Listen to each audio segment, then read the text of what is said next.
national des sportifs de haut niveau, qui est aujourd'hui consacré à la nutrition, outil essentiel à la reprise du sport de haut niveau. On a plein de questions à se poser avec des experts autour de la table aujourd'hui et qui nous font le plaisir d'être avec nous aujourd'hui.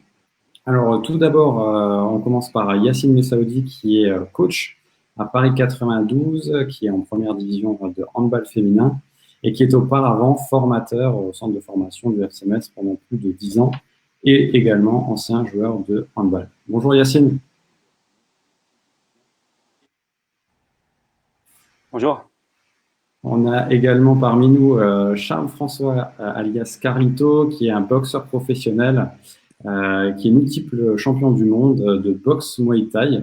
Donc, il pourra nous détailler un peu plus en profondeur cette discipline qui est un peu méconnue en France et qui est également coach sportif. Bonjour Charles. Bonjour à tout le monde.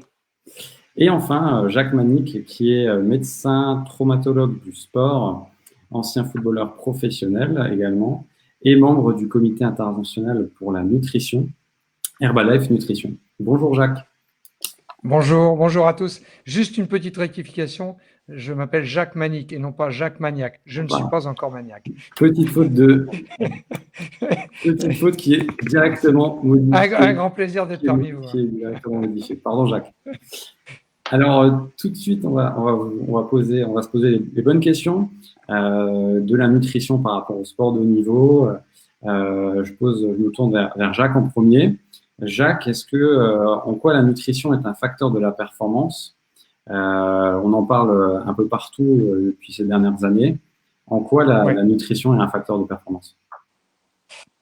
Alors, dans les facteurs de performance, ils sont très nombreux, bien évidemment, hein, psychologiques, techniques et autres. Mais je trouve que l'entraînement, la récupération et la nutrition sont des facteurs quand même déterminants de la performance. Alors, la nutrition notamment, et j'inclus l'hydratation dans la nutrition, mais je pense que ce sont des éléments majeurs pour bien gérer la qualité de l'entraînement, bien gérer les compétitions et faire en sorte que l'on puisse du mieux que possible éliminer les risques de blessures. Ça fait partie aussi d'un des moyens de limiter les blessures du sportif, de régler les problèmes de poids qui peuvent se mettre en place. Pas que dans les catégories de poids, dans les sports d'équipe aussi. Je vois au rugby, étant présent sur les terrains de rugby depuis de nombreuses années, en top 14, on n'a pas que des maigres, hein, et on a des costauds. Donc, la nutrition doit être régulée dans ces circonstances. Donc, je pense que c'est un bon moyen aussi de gérer la récupération du sportif de haut niveau. Donc, pour moi, c'est fondamental de mettre en place des règles nutritionnelles et d'hydratation chez le sportif de haut niveau. Ça me paraît un des éléments clés de la performance. Je pense qu'on aura la possibilité de parler de cette gestion nutritionnelle et d'hydratation avant, pendant et après l'effort, mais on connaît bien mieux maintenant la performance sportive et on sait qu'il y a des moments clés de cette performance pour apporter les éléments nutritionnels et de complémentation indispensables, notamment les boissons énergétiques d'effort et les protéines de récupération, pour faire en sorte que le sportif gère au mieux sa performance sportive. D'accord. Alors, on a la chance de pouvoir parler d'une discipline individuelle et collective avec la boxe et le handball. Je me tourne vers toi, Charles. Tu es sur une catégorie donc de la boxe avec différentes catégories de poids. Est-ce que tu peux nous expliquer en quoi la nutrition est importante pour toi? Je pense que dans le sport, dans la vie et même dans la vie en général, la nutrition, c'est ce qui va nous permettre de pouvoir avoir de la performance, de pouvoir être en bonne santé et en bonne forme, parce qu'on on le sait, il y a de plus en plus d'études qui le prouvent aussi. Si notre alimentation est mauvaise, notre mental sera mauvais et forcément notre corps sera pas au top non plus. Donc c'est un des rouages super importants de la performance en tant que sportif, mais en tant qu'être humain aussi. Et moi, j'ai la spécificité d'être dans un sport à catégorie de poids. Donc, c'est d'autant plus important de savoir bien gérer son alimentation pour pouvoir respecter le poids et être performant en même temps. Et toi, Yacine, au niveau du handball, tu es coach d'une équipe professionnelle. Comment tu vois la nutrition dans sa globalité comme satellite de la performance? Bah, la nutrition interagit directement sur la performance. Ça, on en a bien conscience, hein, que c'est une dimension fondamentale, comme ça a été expliqué auparavant. Pour nous, c'est un petit peu ce que j'appelle, moi, l'entraînement invisible, hein, comme le soin, comme d'autres paramètres, la qualité du sommeil, la charge mentale euh, notamment.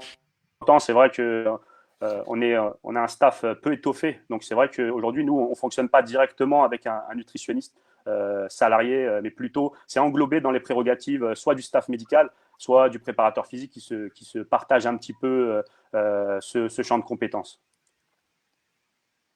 D'accord. Et est-ce que dans le vestiaire, donc tu as des joueuses étrangères et des joueuses françaises, est-ce qu'il y a une homogénéisation au niveau de la nutrition ou est-ce que il y a des conseils qui sont peut-être des rites, des choses qui se passent et qui permettent d'avoir une nutrition performante pour tout le monde?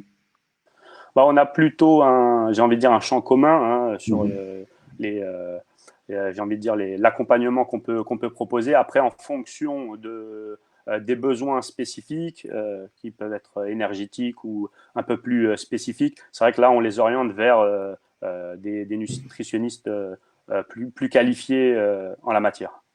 D'accord. Et Jacques, tu es également dans le monde du rugby.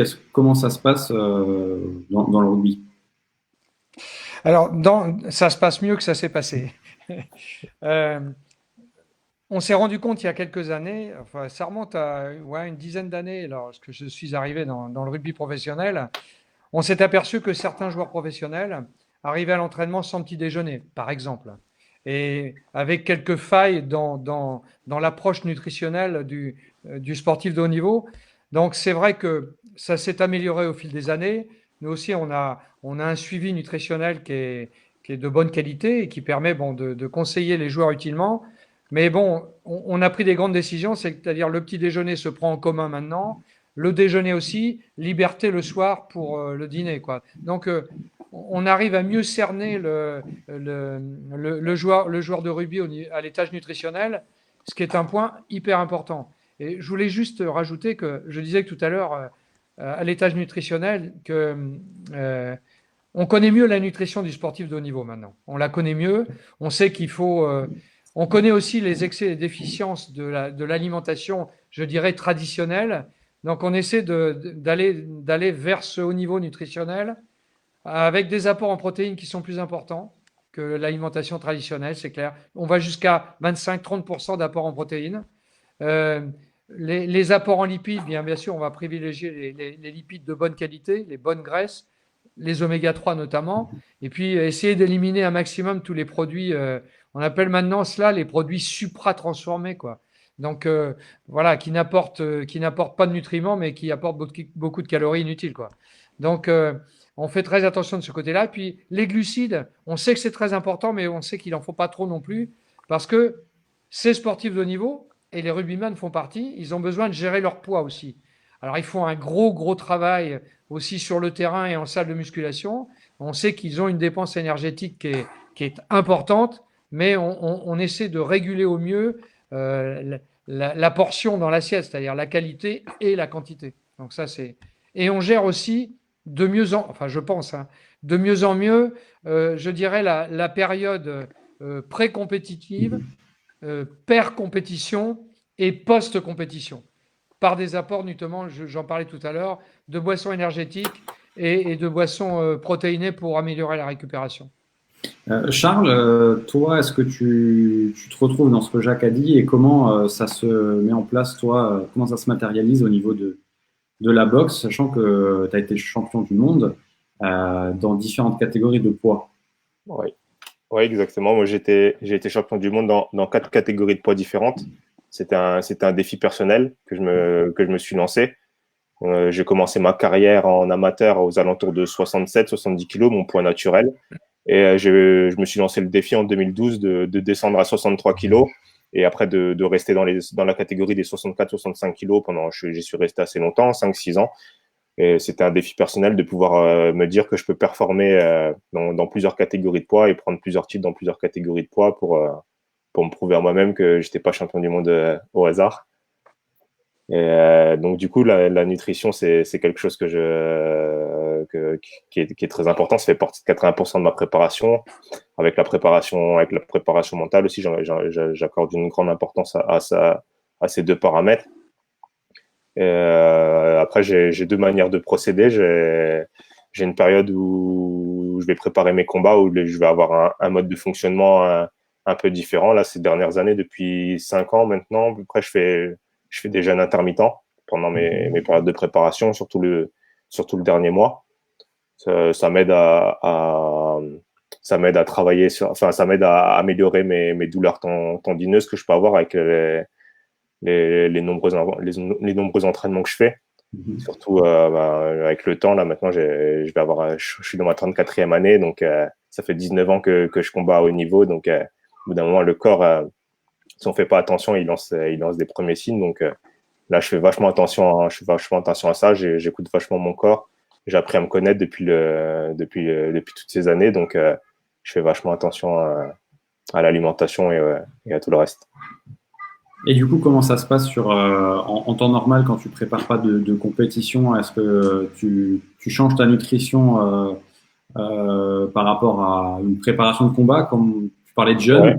Est-ce que tu as d'autres choses? Comment ça se passe? Est-ce que tu peux nous décrire une journée type? Ouais. Le jeûne, j'essaie de le garder maintenant à peu près une bonne partie de l'année. Ou alors, si je fais pas du jeûne intermittent, plusieurs fois dans l'année, en plus du ramadan, là, actuellement, en plus de ça, je fais des jeûnes hydriques sur 3 jours à peu près, entre 3 et 5 jours, 2 ou 3 fois dans l'année.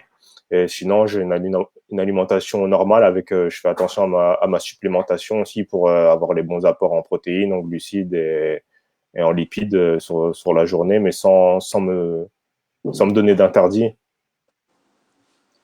J'essaie juste d'avoir une alimentation bien équilibrée et puis avoir les bons apports et les bons compléments à côté.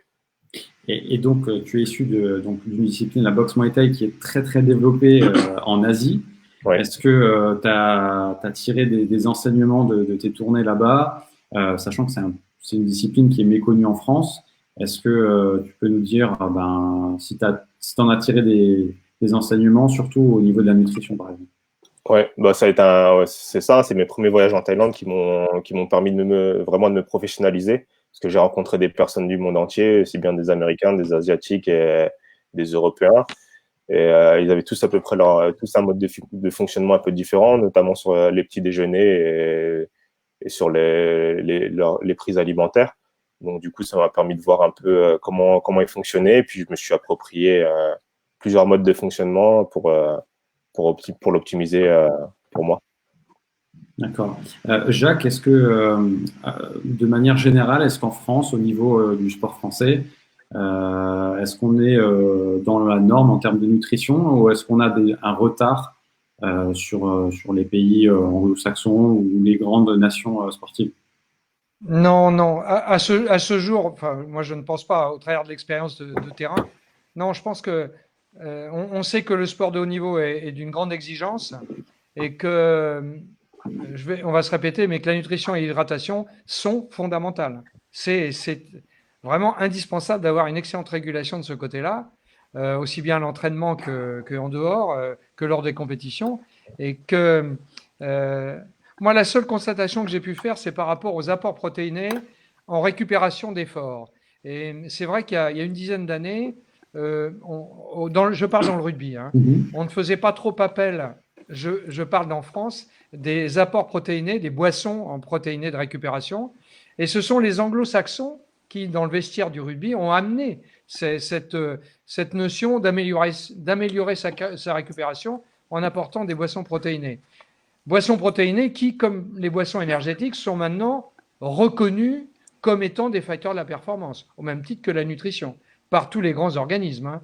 Alors, à condition, bien sûr, qu'elles respectent toutes les normes nécessaires, notamment la norme AFNOR. Mais voilà, donc moi, j'ai découvert ça avec les anglo-saxons. Puis On sait maintenant que le vestiaire est à 50% anglo-saxon et tous les joueurs français s'y sont mis. Et ça s'est étendu aux espoirs. Donc, voilà, on sait que cet apport protéiné est important. Donc, voilà, ce sont les grands changements que j'ai pu voir. Et puis, comme je le disais tout à l'heure, une surveillance diététique un petit peu plus poussée maintenant. On les prend plus en charge de façon que voilà, qu'il n'y ait pas d'écart plus important que prévu, quoi. Yacine, toi sur le handball, est-ce que il y a des choses qui se mettent en place, par exemple au niveau de la nutrition? Est-ce que vous laissez les joueuses être autonomes là-dessus et se gérer? Est-ce que vous changez des choses lors peut-être des veilles de match ou les jours de match, ou comment ça se passe? Au niveau des professionnels, c'est vrai qu'il y a quand même une forte responsabilisation qui est effectuée et on répond plutôt à des besoins ponctuels qui sont des demandes vraiment organisées. Ce qui est surtout mis en place, c'est au niveau des centres de formation. En tout cas, c'est vrai que moi qui ai connu celui de Metz, là c'était assez encadré en termes de prise de masse grasse et de poids. Elles arrivaient dans un internat et on n'avait ni self ni cuisinier. Donc, du coup, on s'était attaché les services d'un diététicien qui aidait les joueuses à co-construire un planning pour la semaine. Et on a aussi dégagé un budget pour leur apprendre à se faire à manger. Donc, c'est vrai que c'était assez contraignant. C'est une belle expérience, mais c'est vrai qu'on a aussi dégagé justement certaines contraintes comme le coût et puis le temps, parce que c'est vrai que ça demande à la fois du temps et en même temps demande aussi un budget un peu plus conséquent de prendre soin de Et de par ton expérience en centre de formation, à partir de quel âge sont sensibilisées les joueuses en centre de formation à la nutrition? Nous, dès leur Ça commence dès le entrée début? en internat, voilà, c'est ça, c'est à partir de 16 ans, du coup, on organisait des cours. Les plus anciennes prenaient sous leurs ailes les plus jeunes, et puis il y avait une certaine dynamique qui se créait pour prendre conscience que le corps de ces jeunes joueuses va devenir leur outil de travail quand elles vont devenir professionnelles. Et c'est vrai que la sensibilisation s'effectue au plus jeune âge. Et est-ce qu'il y avait une acceptation directement de la part des joueuses, ou est-ce qu'elles trouvaient ça trop invasif dans les consignes de nutrition? Au début, un peu de réticence, un peu de crainte aussi, de la méconnaissance. Je pense que ce qui a amené l'expérience à être rendue positive, c'est l'émulation, c'est le partage, c'est aussi les valeurs que nous, on a dans le sport collectif. Donc, c'est vrai que ça a permis aussi la transmission. Donc, c'est vrai qu'on a créé une certaine dynamique positive pour leur permettre de comprendre les enjeux. Et c'est vrai qu'aujourd'hui, en tant que professionnel, en échangeant avec des filles passées par le centre de formation, là, elles ont un peu plus le temps parce qu'au centre de formation, il y a un projet socio-professionnel qui est combiné. Là, c'est vraiment leur métier et c'est vrai qu'elles prennent le temps, elles se prennent en charge et il y a une vraie volonté justement de perdurer, d'avoir une carrière solide dans le temps et ça passe bien évidemment par une hygiène de vie irréprochable et notamment dans le domaine de la nutrition. Jacques, sur le rugby, on est exactement sur la même chose? Tout à fait. Sachant que dans les centres de formation, il y a toute une approche de la diététique obligatoire, obligatoire, du profil psychologique. Enfin, voilà, il y a un encadrement qui est quand même de très très bonne qualité. Maintenant, dans tous les centres de formation, je pense. En plus du programme éducatif qui va avec. Mais cela fait partie du programme éducatif du jeune qui rentre en centre de formation. Et par rapport à là, on est rentré dans une période un peu d'après-confinement, donc c'était une période qui était délicate pour tout le monde, y compris pour le sport de haut niveau, pour les effectifs et les sportifs de haut niveau. Charles, toi, à titre individuel, comment tu as vécu ce confinement? Est-ce que tu as modifié ton entraînement? Est-ce que sur la nutrition, tu as mis d'autres choses en place? Comment tu l'as vécu, toi? Moi, je l'ai pris comme une trêve, en fait. Avant, j'avais pas vraiment l'habitude de faire de trêve hivernale parce qu'on peut être amené à boxer toute l'année. Avant, je boxais en été en Asie. Je faisais des combats en juillet-août. Là, maintenant, ça fait quelques années que je combats plus trop en juillet-août, donc j'ai pris le rythme de faire une pause et de modifier mon entraînement pendant cette période. Bah, là, du coup, j'ai fait la même chose, mais ce sera sur une période plus longue, ça va durer jusque septembre. Donc, au niveau des adaptations, j'essaye de réduire un peu l'apport en glucides parce que du coup, je vais avoir moins de dépenses caloriques. J'ai un peu moins d'activité. Au niveau de l'entraînement, bah, je fais beaucoup d'entraînement à la maison. J'ai arrêté un peu la course depuis quelques mois. J'en fais beaucoup moins. C'est vraiment de me reposer, de travailler sur d'autres choses, sur la force ou sur d'autres critères que j'ai pas le temps de travailler pendant ma saison.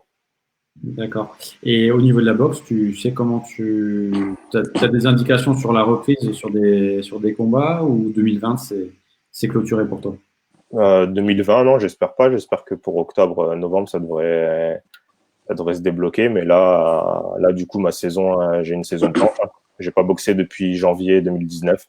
Depuis avril 2019, c'était mon dernier combat. Et là, je devais reboxer. Donc là, ça fait plus d'1 an maintenant. Donc, ouais, ça fait une saison blanche. Mais bon, ça fait pas de mal non plus, des fois, de temps en temps, de couper et de pouvoir se recentrer sur d'autres choses.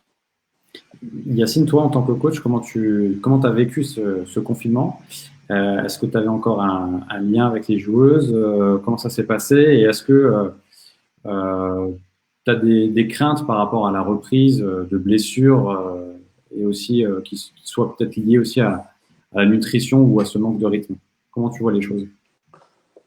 Bah, c'est vrai que le confinement a été vécu de façon singulière par les joueuses en fonction de leur personnalité, du contexte. Donc, c'est une situation complexe. Et puis, en plus, c'est un accompagnement qu'on a essayé de proposer à distance. Donc, c'est vrai que ça a rendu un petit peu la scène inédite. Nous, les enjeux, ils étaient multiples. L'idée, c'était de pouvoir limiter la perte de masse musculaire, de limiter également la prise de masse grasse, mais avec comme enjeu fondamental de garder le moral. Donc c'est vrai que dans un premier temps, on a surtout essayé de mettre un plan hydrique en marche et de voilà, leur donner quelques conseils comme le fait d'éviter surtout de grignoter, de manger trop gras ou trop sucré. Voilà, c'était sans rentrer véritablement, sans être intrusif. Ensuite, c'est vrai qu'avec la période qui a un petit peu perduré, là, on a essayé vraiment voilà, d'essayer d'orienter un peu plus en orientant avec voilà, de cibler un peu plus le fait de manger des fruits, des protéines, des fibres, éviter certains féculents, mais avec quand même en essayant d'être le moins contraignant possible. On a aussi essayé à distance pour certaines, donc qui avaient certains besoins de prendre conscience justement de manger en pleine conscience, quoi, parce que c'est un plaisir et c'est vrai que c'était peut-être le moment de prendre le temps et de se faire à manger, mais aussi de manger. Donc c'est vrai que c'était assez particulier comme expérience. Certaines l'ont bien vécu, d'autres un peu moins. Concernant la reprise, là, on a beaucoup de questions, peu de réponses actuellement. Donc c'est vrai que la nutrition va faire partie des facteurs, mais ça va être ça va englober pas mal de paramètres. Nous, notre idée, à partir du moment où on aura la possibilité de reprendre progressivement, c'est justement que ce soit au niveau de la nutrition comme au niveau j'ai envie de dire de l'activité proprement parlée, de s'imaginer une reprise post-croisée à 3 mois, et on va vraiment faire une reprise progressive avant de vouloir réentamer une réelle préparation estivale. Là, on a vraiment la volonté de prendre le temps avant de pouvoir se remettre en marche. D'accord, donc pour l'instant, c'est pas pour tout de suite. Jacques, est-ce que comment l'alimentation peut prévenir et éviter les blessures dans cette période délicate? En cette période délicate, ben, comme le disait Yacine, je pense que bon, tous les grands conseils ont été véhiculés auprès des sportifs. Voilà, dans une période très difficile de confinement, je dirais, de confinement imposé, où là, il faut bien sûr faire attention à ne pas perdre de la masse musculaire et puis de ne pas prendre de la masse grasse, quoi. Même si on garde le même poids, vous voyez, c'est un peu le problème. Et puis, comme le disait Yacine aussi, c'est d'éviter de grignoter non diététique. Donc, il y a tout un ensemble de conseils qui ont été donnés. Même chose pour l'approche de l'activité physique en parallèle. Mais, comment dire, on a beaucoup insisté aussi sur les défenses immunitaires. Et là aussi, Yacine en parlait fort bien. On a insisté sur les apports protéinés, sur les apports en oméga 3, en fibres, en vitamines, en minéraux, en zinc, en cuivre, enfin, au travers de l'alimentation, voire de la complémentation. Voilà, ça, c'était les grands conseils. Mais je pense que le problème le plus difficile, ça va être à la reprise. Parce que, enfin, si je peux me permettre juste de faire une parenthèse médicale pure sur cette reprise, elle n'est pas encore parfaitement bien définie. Même s'il y a des protocoles qui sont nombreux, au travers des commissions médicales, des fédérations, des clubs qui participent aussi. Je pense qu'il va falloir protéger le sportif au maximum. Et maintenant, il y a un élément, enfin, c'est pas d'aujourd'hui, mais ça remonte à quelques semaines. On a très peur des myocardites chez le sportif. Le sportif asymptomatique qui va faire une myocardite à l'effort, un trouble du rythme, éventuellement une mort subite. Donc, je veux dire que là, il y a vraiment une épée de Damoclès qui me fait dire que la reprise, il faudra tester les joueurs. Moi, je suis alors à fond pour les tests rhinopharyngés, tests sérologiques, à la reprise, toutes les semaines, on teste nasopharyngé, un test sérologique de contrôle à 3 à 4 semaines. Et après, on sait qu'il faudra, il faudra isoler les joueurs pour leur entraînement. Ça sera des joueurs par petits paquets de joueurs ou joueuses. 3-4 avec un seul préparateur ou 5-6. Donc, on sait qu'il faudra espacer les joueurs. Donc, il y a toute une démarche de protection du sportif. Mais à mon avis, alors après, les préparateurs physiques, les coachs, tout ça, connaissent la façon de reprogrammer une saison physique, physiologique. On le connaît. Enfin, pour avoir passé tous mes diplômes d'entraîneur, j'ai aussi cette notion de terrain intéressante. Donc, moi, je suis un passionné de ce côté-là. Mais je pense que c'est surtout mettre en place un protocole qui permettra à tout le monde de reprendre l'entraînement, je veux dire, sereinement. Et actuellement, il n'y a pas encore toutes les assurances pour que tout cela se mette en place assez rapidement. Parce que certaines fédérations se projettent déjà pour une reprise début septembre des compétitions. C'est demain. Donc, il faut faire très attention. Alors, on a une question d'un sportif de haut niveau qui est Esteban Hero, un pongiste handisport, qui demande, et donc là, je me tourne vers Jacques et Charles, on parlait de jeûne tout à l'heure. Est-ce qu'une séance de préparation physique à jeun d'environ 1h30, est-ce que c'est positif ou négatif, sachant qu'il mange ses repas à 12h et 20h? C'est un exemple précis, un exemple concret. Est-ce que c'est positif, est-ce que c'est négatif?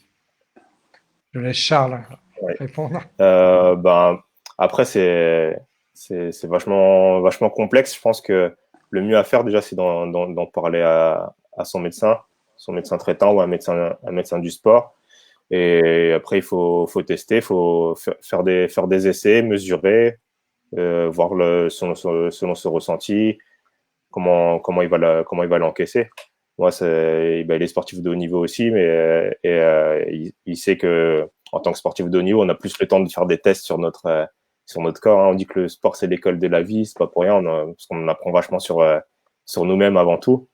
Donc après, il faut essayer, voir si ça lui convient ou pas, si ça lui apporte, si c'est plus bénéfique ou non, et surtout se faire suivre au début s'il n'a pas l'habitude de fonctionner comme ça. Faut d'abord se faire suivre et avoir les bons conseils. Donc se faire suivre, bien connaître son corps, ouais. C'est là-dessus. Et Charles, toi, tu as 19 ans de carrière et tu as eu très très peu de blessures, il me semble. Ouais, très peu. Alors des blessures minimes. Je crois que là, j'ai eu des coups dans les yeux, donc ça c'était des accidents. Niveau luxation, j'ai eu une luxation de l'épaule. Pareil, c'était une chute. Je suis tombé du ring avec mon adversaire. Mais sinon, en termes de blessures dues à la préparation ou autre, j'en ai eu très peu sur l'ensemble de ma carrière. Surtout que j'ai fait pas mal de combats. J'ai pas loin de 150 combats avec les combats amateurs, donc j'ai de la chance. Et je pense que c'est dû à mon cadre de vie aussi. Je fais vachement attention. Je suis super réveillé sur tout ça, sur tout ce qui est invisible, le repos, l'alimentation, l'hydratation. C'est des facteurs super importants. Et donc, tu as aussi beaucoup écouté donc, du coup, ton corps par rapport à ça. Ouais, beaucoup. J'ai fait beaucoup d'expérimentations et du coup, je sais maintenant parfaitement ce qui me convient et ce qui me convient pas. Et voilà, ça m'a aidé. Hein. Bah, après, en ayant 25 à 30 heures d'entraînement semaine, on a le temps de savoir ce qui va nous correspondre. Et Jacques, du coup, par rapport à ce jeune, est-ce que Bah, ouais, moi, pour l'avoir suivi bon, il y a des années, hein, mais pour l'avoir subi, surtout en phase de préparation, bah, c'était un travail aérobie le matin tôt, avant le petit déjeuner, seulement pour brûler un petit peu ces graisses superflues. Et ça, c'est très fréquent et ça se fait encore très fréquemment. Donc là, ça ne pose aucun problème, à condition, derrière, la veille, d'avoir une alimentation saine, équilibrée, puis de reprendre un cycle alimentaire, parce que bon, il y a des dépenses énergétiques, mais il faut des apports, bien sûr, en conséquence. Et ça, c'est hyper important. Et je voudrais juste rajouter par ce que disait Charles concernant les blessures. Bon, avec l'expérience maintenant, je dirais, le recul de 3 décennies de médecine du sport, on s'aperçoit que les blessures les plus fréquentes, en dehors des blessures traumatiques, hein, c'est plutôt la blessure musculo-tendineuse, musculaire. Ça, c'est quand même c'est très fréquent, quelle que soit la discipline. Et à l'occasion de ces blessures, je voudrais simplement dire que ce qui est hyper important, c'est de faire le diagnostic le plus rapidement possible en s'aidant d'examens complémentaires, dont l'échographie. Ça, c'est la première chose. Et deuxièmement, il faut savoir que, enfin, on le fait, je pense que maintenant tous les coachs, tous les staffs pratiquent comme cela. On sait que le jour de la blessure, déjà débute la réathlétisation.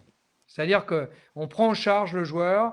Bien sûr, il va avoir un temps de récupération lié à sa blessure, mais déjà, on l'encadre pour qu'il reste dans son milieu, dans le milieu sportif, dans son milieu, et qu'il débute déjà une réadaptation, voilà, qui voit déjà le bout du tunnel, même si la blessure va être longue. Et ça, c'est hyper important. Et c'est à l'étage nutritionnel, pour revenir à l'étage nutritionnel, c'est lors de ces blessures, c'est souvent l'occasion de faire de refaire un bilan nutritionnel, bilan sanguin, souvent, enfin, ouais, essayer de trouver la cause, bilan infectieux, bilan dentaire, enfin voilà, même si ça a été fait en début de saison, si la blessure se répète, voilà, il faut faire attention. Et puis, juste un dernier mot sur les blessures, moi je pense qu'il faut s'assurer, avant la reprise, que la cicatrisation est bien faite, notamment à l'étage musculo-tendineux. Donc, nous, ce que l'on pratique, enfin, à l'étage médical pur, hein, une blessure qui, logiquement, doit cicatriser en 15 jours, on sait que le joueur ne sera pas opérationnel avant 4 semaines. Donc, faut intégrer tout ça. Et dans les clubs, maintenant, il y a de plus en plus un travail d'équipe. Et je trouve que ça c'est superbe parce que tout le monde se met au service du joueur blessé. C'est ce que je voulais dire. Yacine, est-ce que toi, tu as vu une évolution de la nutrition tout au long de ta carrière en tant que joueur, puis formateur et là maintenant coach? Est-ce que tu as vu des évolutions notables? C'est plus en termes de personnalisation des besoins que j'ai vu une évolution. C'est-à-dire qu'au début, notamment dans un sport collectif, on est tous logés à la même enseigne et c'est vrai que on se posait pas trop de questions. Là, c'est vrai qu'aujourd'hui, avec la professionnalisation et j'ai envie de dire l'individualisme de la société et des carrières, on a aussi ciblé des besoins spécifiques, singuliers. Et c'est surtout là où je m'aperçois qu'il y a une vraie évolution. Jacques, dans le rugby, est-ce qu'on est sur la même chose? Est-ce qu'il y a eu des évolutions notables ces dernières années, surtout sur l'individualisation? Là, je pense peut-être à la partie aussi numérique, le data. Ah oui, non, mais là c'est clair qu'il y a une individualisation dans le collectif, je dirais. On est de plus en plus, même au niveau des entraînements, et des entraînements individualisés, des skills, enfin bref, voilà, il y a eu un énorme progrès.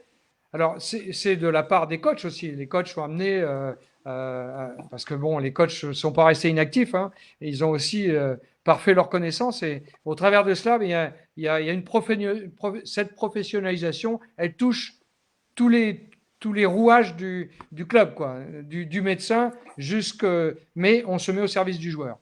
Et de l'équipe, bien évidemment, pour lorsqu'on est dans le collectif. Enfin, donc, il y a un progrès qui se fait en permanence.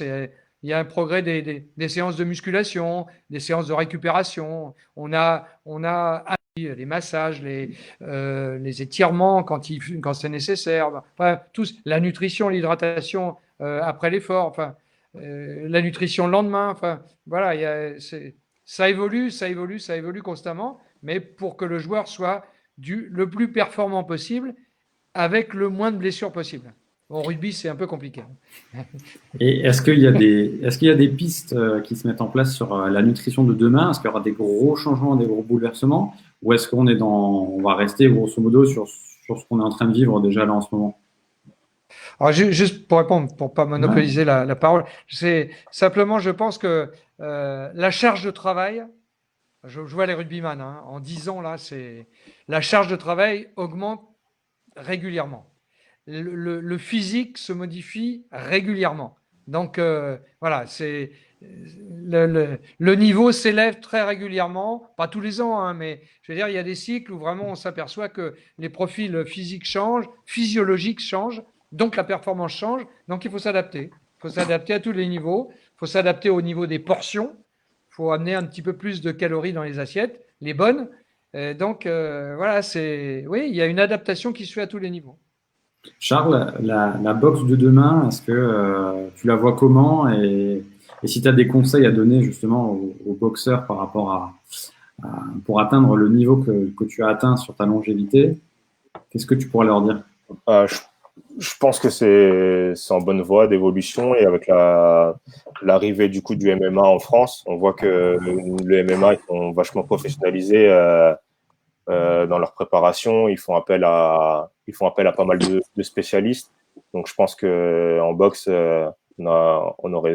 on aurait vraiment intérêt à s'inspirer de ça au maximum.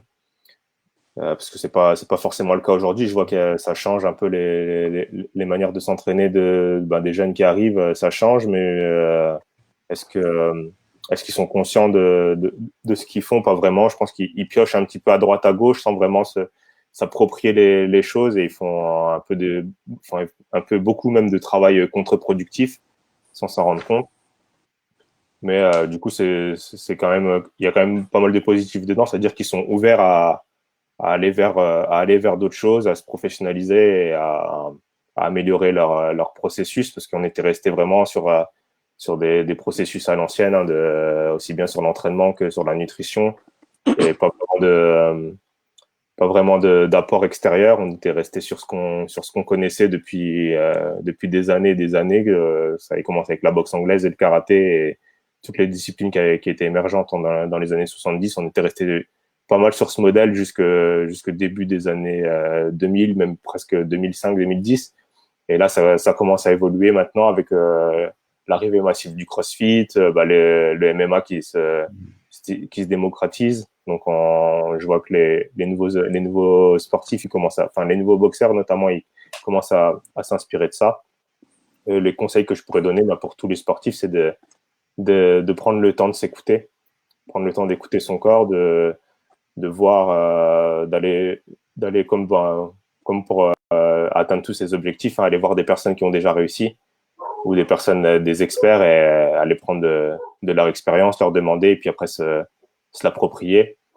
Et au niveau vraiment nutrition, les conseils que je pourrais donner pour tous les sportifs, c'est de faire attention déjà à son premier repas de la journée. Parce que ça va être le plus important, c'est lui qui va déterminer le reste de la journée. Faire attention à son hydratation et faire attention à sa récupération. Déjà, rien qu'en changeant ces 3 axes pour un sportif, ça va modifier tout le reste. Indiscutable. Jacques, complètement d'accord?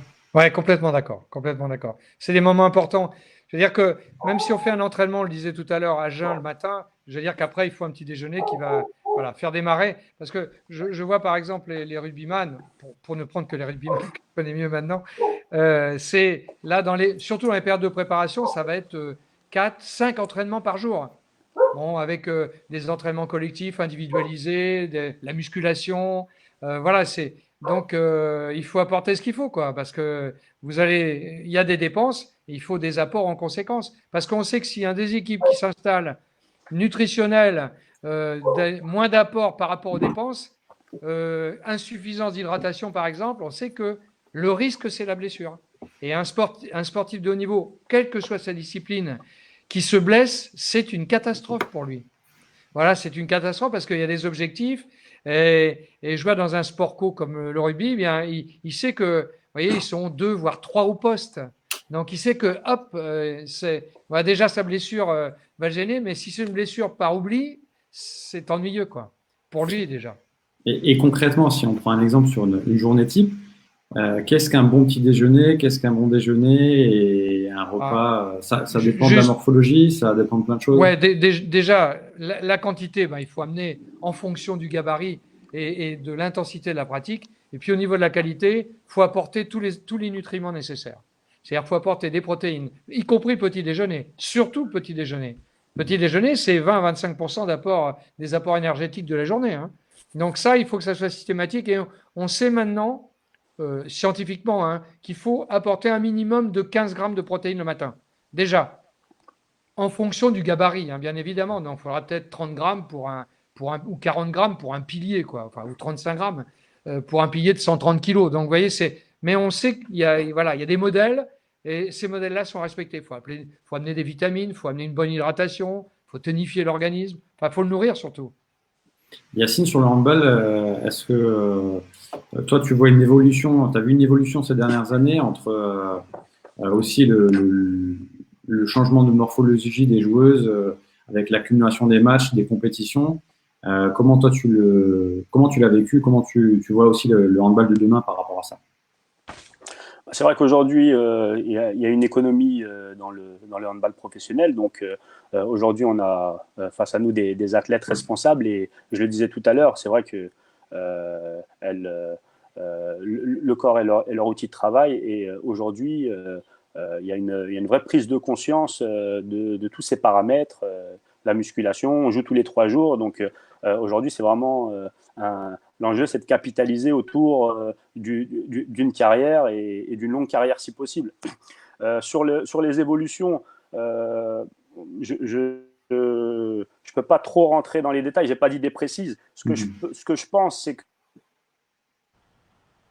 de la notoriété du sportif pour prendre conscience que peut-être certaines épidémies partent de zones où l'élevage est intensif. Et peut-être que le sportif peut montrer l'exemple justement en adaptant son alimentation, en mangeant moins de viande peut-être, en utilisant moins de produits transportés.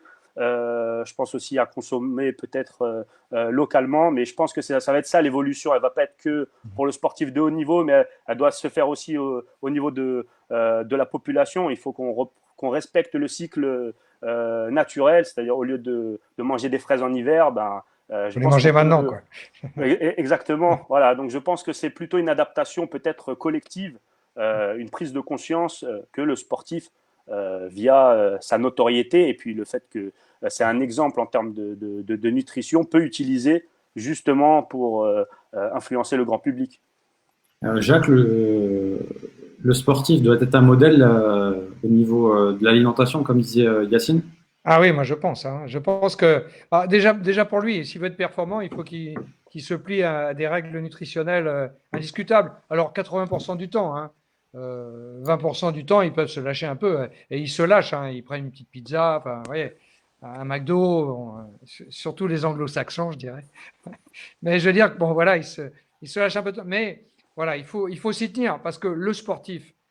Alors, je veux dire, il n'y a pas que le sportif professionnel. Vous avez des sportifs amateurs qui sont excessivement professionnels dans l'esprit, dans la répétitivité des entraînements, l'intensité des entraînements et des compétitions. Tout le monde, tous ceux qui évoluent à ce niveau-là, ils savent pertinemment que le moindre écart sera fatal. pour son entraînement qui ne sera pas réussi ou pour sa compétition où il va caler au 30e kilomètre s'il fait du marathon. Vous voyez, voilà. Donc, il sait que l'alimentation et l'hydratation, pour lui, c'est quand même c'est clé quoi, dans sa performance. Et il y a un commentaire qui est assez marrant. Là, on parle de troisième mi-temps souvent dans le rugby. Ouais. Est-ce que il n'y a plus. Il n'y a plus, c'est fini. Non, fini. Alors attendez, non. Là, je sais pas qu'il n'y a plus. Il y a de temps en temps. De temps en temps, ouais, une belle victoire, voilà, ils sont autorisés à se lâcher. Ils sont autorisés à se lâcher. Et c'est un lâchage collectif. Voilà, y compris le médecin, le président et autres.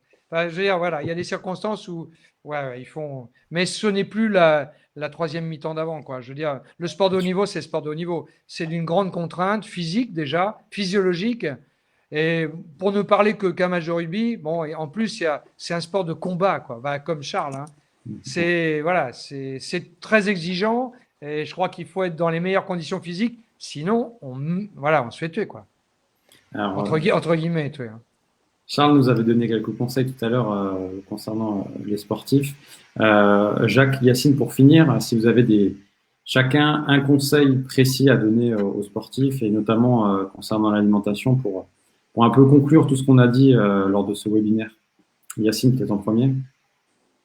Un conseil pour compléter un petit peu, c'est vrai qu'en fonction des spécificités, c'est vrai qu'on n'en a pas trop parlé, mais chaque activité a ses propres spécificités. Nous, c'est vrai que le handball, c'est une activité d'explosivité, c'est la répétition d'actions à haute intensité. Donc, c'est vrai que c'est important d'avoir pu cibler son activité et puis après de pouvoir un peu, si je puis dire, profiler, c'est-à-dire maîtriser ses besoins énergétiques et puis s'entourer de compétences pour répondre justement à ces besoins qui sont indispensables à la performance.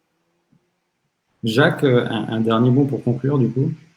Alors, un dernier mot pour conclure. Moi, je pense que une nutrition saine, équilibrée, une bonne complémentation, je parle du sportif de haut niveau, me paraissent indispensables pour faire en sorte qu'il ait une très très bonne performance et surtout pour lutter contre le dopage. Ça, c'est un moyen important. Ça, c'est la première chose. Puis la deuxième chose, elle est très actuelle. Je pense que pour les reprises des sportifs de haut niveau, qu'ils soient en collectif ou en individuel, il faut, médicalement parlant, s'entourer de toutes les précautions nécessaires. Et c'est pour ça que je vous parlais des prélèvements. Moi, je suis un farouche défenseur des prélèvements, des sérologies, pour faire en sorte que le sportif de haut niveau reprenne l'intensité sereinement et sans risque. Charles, pour conclure aussi, un dernier mot sur tout ce qu'on a dit, pour conclure, toi, ton ressenti. Moi, j'espère que du coup, avec ce webinaire, ça va permettre à des personnes sportives de haut niveau ou même sportifs amateurs de prendre conscience de l'enjeu de la nutrition, que ce soit en temps de confinement ou en temps normal, et qu'après vont prendre conscience de ça, et comme Yacine le disait, voilà, de faire des modifications, d'essayer de consommer local, de consommer de saison, et j'espère que tout ça aura servi à quelque chose pour le plus grand nombre. En tout cas, je vous remercie tous les trois, donc Yacine, Jacques et Charles, en tout cas d'avoir participé à ce webinaire très très intéressant. On espère avoir rendu en tout cas un maximum de réponses aux personnes qui se sont connectées, qui étaient en live avec nous. On les remercie d'ailleurs. Ce live sera disponible en replay directement à partir de ce soir. Donc vous pouvez le revoir, le diffuser, le partager pour les personnes qui n'ont pas pu être présentes avec nous aujourd'hui. On vous donne rendez-vous la semaine prochaine pour un nouveau webinaire. On vous dévoilera la thématique en début de semaine prochaine. Et en tout cas, on vous souhaite à tous un bon week-end. Voilà. À bientôt. Merci, bonsoir. Au revoir, à bientôt. Au revoir.